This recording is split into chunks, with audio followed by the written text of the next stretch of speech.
আসসালামু আলাইকুম রহমতুল্লাহ। কথায় আছে, রাখে আল্লাহ মারে কে, আর মারে আল্লাহ রাখে কে। তা দেখেন, ভারত রাষ্ট্রটিকে আল্লাহ নিজ হাতে কীভাবে টেনে তুলছে।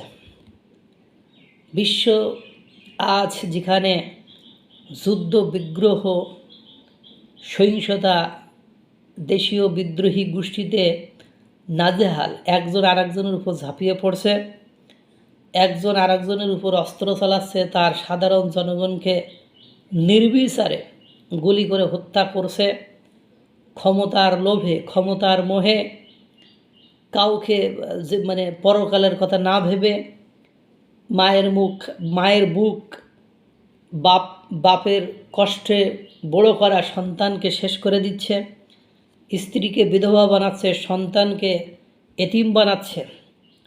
এরকম লোকে পৃথিবীতে ভরে গিয়েছে, এরকম রাষ্ট্রে পৃথিবী ভরে গিয়েছে। ব্যর্থতা তাদের একমাত্র সম্বল।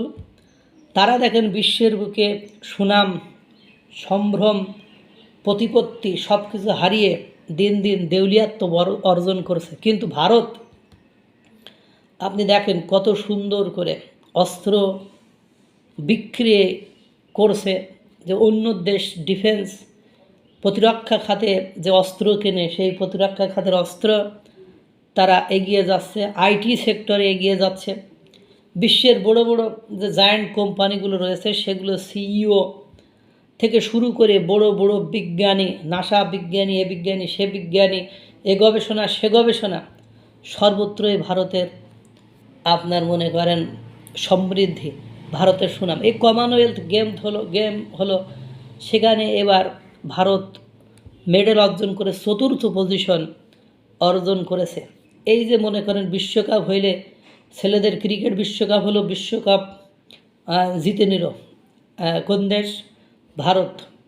এই যে মনে করেন আপনার প্রতিবেশী রাষ্ট্রগুলো, যে দেশে বন্যা হোক, ঘূর্ণিঝড় হোক, ভূমিকম্প হোক, সবার আগে সাহায্যের হাত বাড়িয়ে যে দেশটি আগে চলে যাচ্ছে, সেই দেশটির নাম ভারত।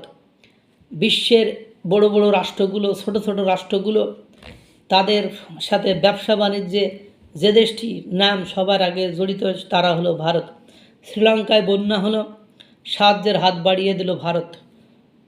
আফগানিস্তানে বন্যা হলো, তাঁবু করতে, শুকনা খাবার নিয়ে, পানি নিয়ে হাজির হলো ভারত। আপনার নেপালে সমস্যা হলে সেখানে হাজির হয় ভারত। আপনার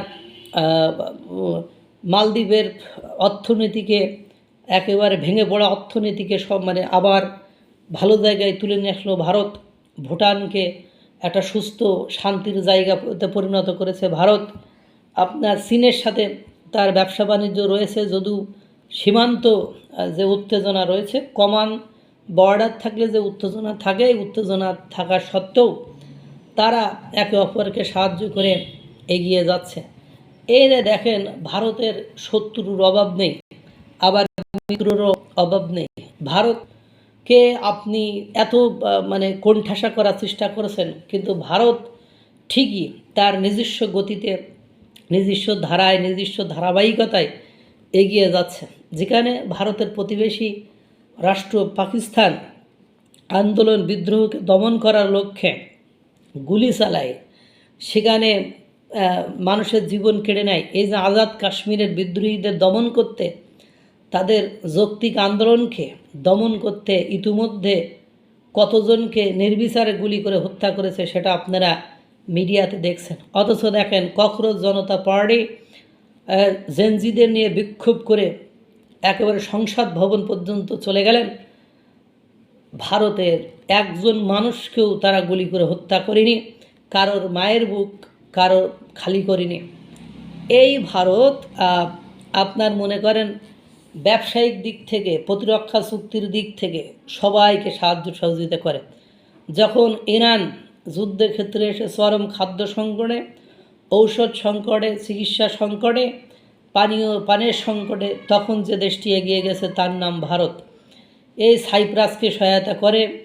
এরা মধ্যপ্রাচ্যের প্রত্যেকটি রাষ্ট্রে সুনামের সাথে ব্যবসা বাণিজ্য করছে ভারত। দেখেন ভারত বিমানের ক্ষেত্রে চীনকে টপকে চতুর্থ স্থানে তৃতীয় স্থানে চলে এসেছে।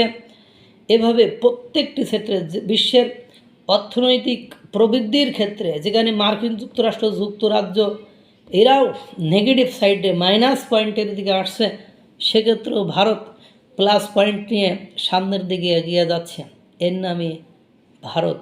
এই ভারতকে যারা অবহেলা করছে বর্তমান সময়ে, তারা অর্থনীতিতে পাকিস্তানের মতো দেউলিয়াত্ব বরণ করার দিকে গুটি গুটি পায়ে হেঁটে যাচ্ছে। তা ভারত এখন শুধু প্রবৃদ্ধির দিকে, উন্নতির দিকে যাচ্ছে। ভারতের সাথে শত্রুতা করা আর নিজের পায়ে নিজে কুড়াল মারা দুটোই সমান। আল্লাহ তাআলা সকলকে ভালো রাখুক, সুস্থ রাখুক। আসসালামু আলাইকুম ওয়া রাহমাতুল্লাহ।